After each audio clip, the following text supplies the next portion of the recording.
Okay, well, welcome back to day 2. The theme today is pie.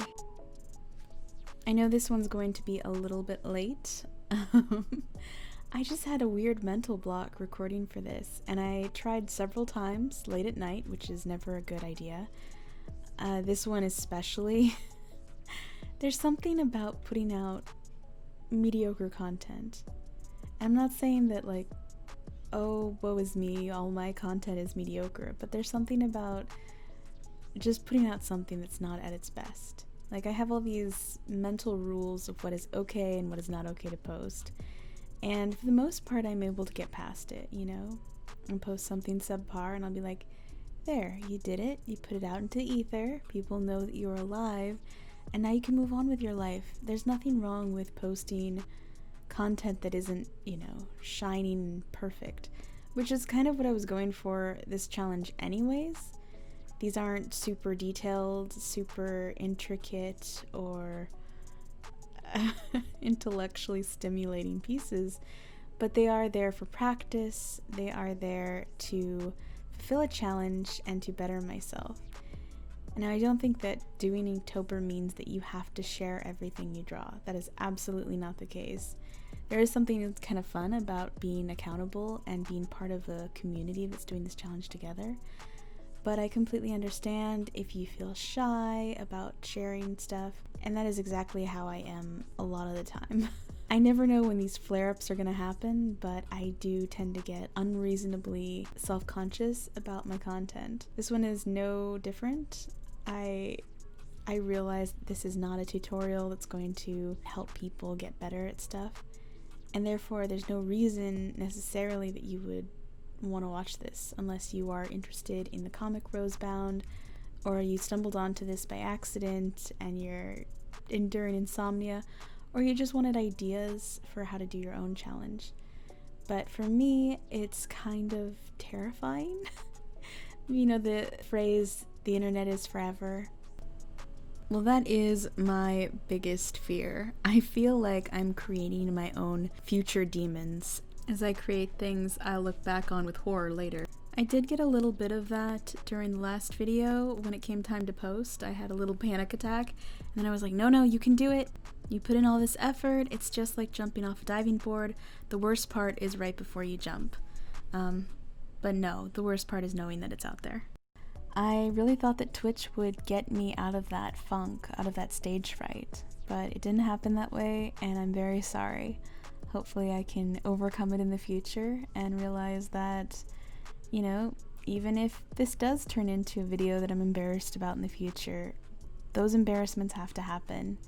And I've always told my students, you know, it's the mistakes that make you who you are, not the successes. We're all going to make mistakes, and you should just embrace them and get it over with. So here's to mistakes. There will be plenty more this month, I promise you. I wish there was a way to shield myself from the embarrassment that's going to follow from looking at this, but it's just something that I'm going to have to look at as a learning experience. So that's a long way of saying, my bad. I realized that this challenge to complete 31 videos in 31 days, I knew it was a tricky one. I did not realize I would be getting such a big promotion at work in the middle of this, and I've been sort of cheating at work by doing some of the work off the clock on my own time to kind of acquaint myself with the processes of my new responsibilities. So I've been burning the candle at both ends. I haven't slept more than a couple hours every night for the last few nights, and I think it's starting to take a toll. So yeah, obviously work comes first to a challenge that I made myself, but there is something about making a promise to myself that I can't keep that drives me absolutely crazy. So thank you for attending my first and last apology video of the month. I promise not to do any more negative videos in our 31 days of Inktober videos. I just wanted to get that off my chest, sort of explain where I'm coming from. Just know I'm going to be super confident the rest of my videos, but inside I'm dying. I do think that these sorts of things have to happen, though. There have been a lot of times in my life where I just did not want to do something to the point of making myself sick. Having a car definitely being one of them. I absolutely hate driving. I used to get so stressed out about driving that it made me sick, but I did it anyways, and I'm glad I did. I'm not sure if YouTube will be quite as rewarding, but I kind of wanted to bite the bullet, get into a rhythm, sort of find a new avenue to share my art, create a platform for future animation, future tutorials, just sort of get that framework down. And what better time than something as low stakes as Inktober? So enough about me, let's talk about ROSEBOUND Studio. The comic ROSEBOUND Studio was supposed to be a meta-commentary on the artist's struggle with art block. Our narrator in this world is V, who is loosely based off of myself. The concept behind V is that she is a struggling artist who is suffering from art block, and rather than addressing it and dealing with it in a productive way, she runs away to fantasy.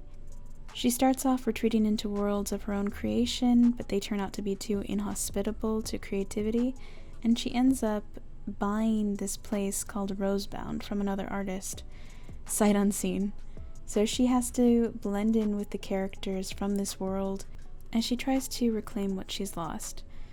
In the meantime, JJ is a native of ROSEBOUND. He was based off of the Headless Horseman. He is a fan favorite, and for me, a staple of Halloween. The grass sprite in V's arms, though, is a bit harder to define. Basically, V can't create anything on ROSEBOUND, except for these elemental sprites, usually based off of weeds. This particular spiky boy was based off of grass, and he was actually created for a film anthology a few years back for a collective of Portland animators. It did show before Kubo at OMSI, so that's his claim to fame. However, in ROSEBOUND Studio, all of the sprites are obsessed with catching JJ because they love pumpkin spice so much and see him as a potential food source. I think this comic is going in a good direction. I'm very excited to see what I can do with it, and I've been using these prompts to create little vignettes, insights into the world of ROSEBOUND. As an aside, I'm very sorry for the vocal fry. I realized I was starting to bend in on myself as I started to fall asleep. So let's talk about the materials real quick before I close out this video for the day. I am still using the marker Canson paper. I don't like it. It's slick, but without the benefit of slick paper, which will usually reactivate. If ink doesn't soak in, hopefully when you add water, it'll reactivate and give you that nice gradient. This does not. It's streaky.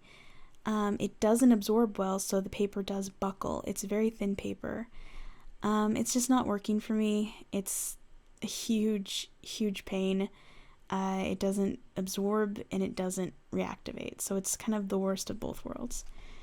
This isn't the worst piece I've ever made, so I'm not super angry about it, but I'm not thrilled.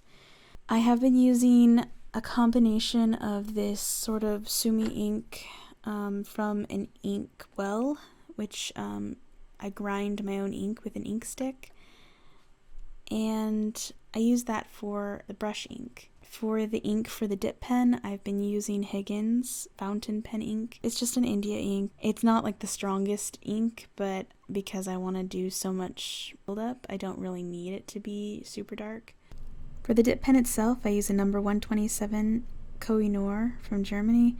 I've had it since freshman year of college, and it is busted, but it's not so busted that I want to replace it yet, even though the crack down the middle does leak ink all over my hands.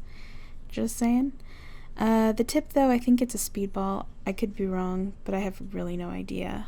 I usually use a something 6. Let me see if I can... Oh, it's a C6. Yes, I usually use a C6 or something similar to just drag the ink around, and honestly, it is so comforting. I love the line width variation. I really prefer it to microns. Plus, it's just better for the environment to use a dip pen, because microns, they do not last long, and then that's just more plastic in a landfill. So, loved this. I loved the act of creating it more than anything. I think I'm going to have fun this Inktober, especially if I get to keep using my dip pen and it doesn't conk out on me. Here's hoping. Anyways, thank you so much for joining me as I struggled through this second video.